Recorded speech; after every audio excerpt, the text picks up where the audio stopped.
Hello students, मैं पद्मजा जोशी। आज हम लोग हिंदी व्याकरण में नए चैप्टर को अध्ययन करेंगे। चैप्टर है शब्दों के लिखने की अन्य विधि। ओके, देखिए, एक ही शब्द को हम दूसरी विधि से भी लिख सकते हैं। इस विधि के प्रसंग में मूलतः रेफ, ये जो मात्रा देख रहे हैं इसको रेफ कहते हैं, और ये अनुस्वार, ये जो बिंदी है ये अनुस्वार है, और र अस्वर के साथ री वाले शब्द आते हैं। इस विधि के प्रयोग से भूल से अशुद्ध शब्द लिखा जाने पर इसे एक प्रकार से सुधारा जा सकता है। जैसे किसी ने कर्ज शब्द को भूलवश या बेजानकारीवश करज लिख दिया तो उसे बिना काटे छाटे सही किया जा सकता है।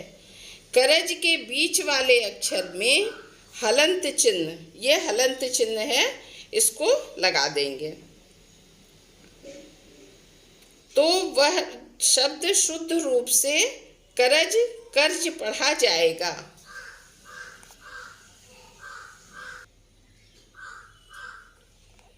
आगे देखिए, उसी प्रकार अगर व्रत की जगह व्रत लिखा जाए तो उसे व्रत करके, मतलब नीचे ये हलंत लगा करके व्रत कर दिया जाएगा और व्रत ही फिर पढ़ा लिखा जाएगा, और हिंदी भाषा में यह बिल्कुल सही एवं मान्य होगा।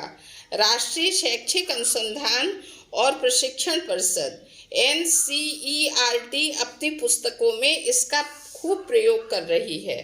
इस प्रयोग ने खासकर अहिंदी भाषियों के लिए एक बहुत बड़ी सहायता प्रदान की है।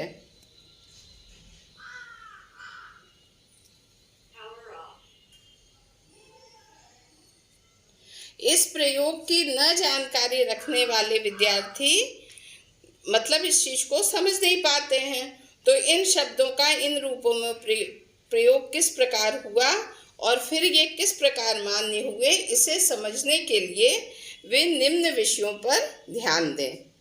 ओके स्टूडेंट्स, तो अब देखिए, पहला है रेफ।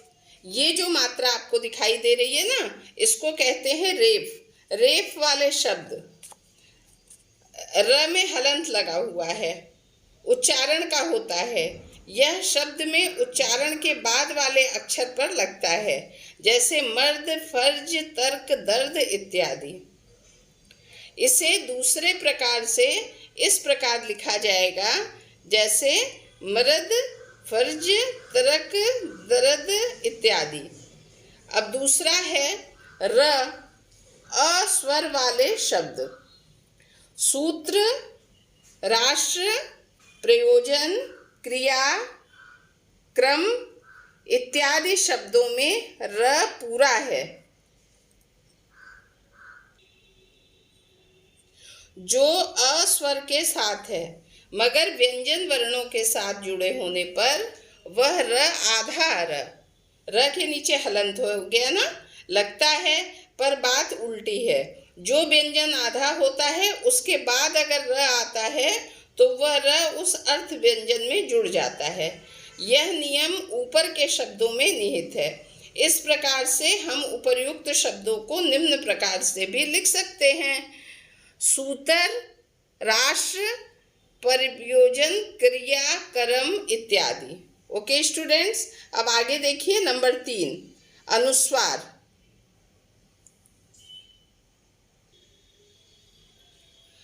अनुस्वार वाले शब्द। स्पर्श व्यंजनों क वर्ग से प वर्ग में अनुस्वार पंचमाक्षर होता है। शब्दों में जिस वर्ण अक्षर पर अनुस्वार, ये जो ऊपर बिंदी लगती है इसको अनुस्वार कहते हैं, का प्रयोग होता है, अनुस्वार अपने बाद वाले अक्षर का आधा पंचमाक्षर होता है। अनुस्वार उच्चारण के पहले वाले वर्ण या अक्षर पर लगता है, जैसे अंक, खंड, चंचल, पंप, चंद इत्यादि। दूसरे प्रकार से इसे इस तरह लिखा जाएगा, ये लिखा है अंग लिख के नीचे हलंत लगा है, फिर क, खंड, चंचल, पंप, चंद इत्यादि। इस तरह से भी लिखा जा सकता है। नीचे कुछ शब्द दिए जा रहे हैं जिन्हें दूसरी विधि से लिखा गया है।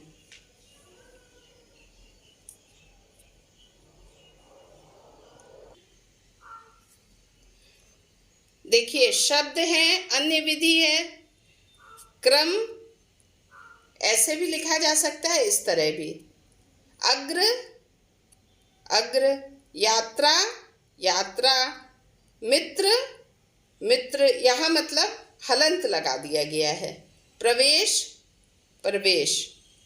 ये देखिए, प्रादेशिक, प्रादेशिक, फर्ज, फर्ज, कर्ज, कर्ज, योग्यता, योग्यता, सुंदरिका, सुंदरिका। ये इस तरह से या तो हलंत लगा दिया जाता है, और एक ये मतलब हर शब्द को लिखने के दो तरीके हैं। या तो ये विधि है, देखिए क्रम है, या तो इस तरह लिखिए या इस तरह लिखिए, दोनों सही होगा। या ऐसे लिखिए यात्रा, या ऐसे लिखिए। Okay students, thank you.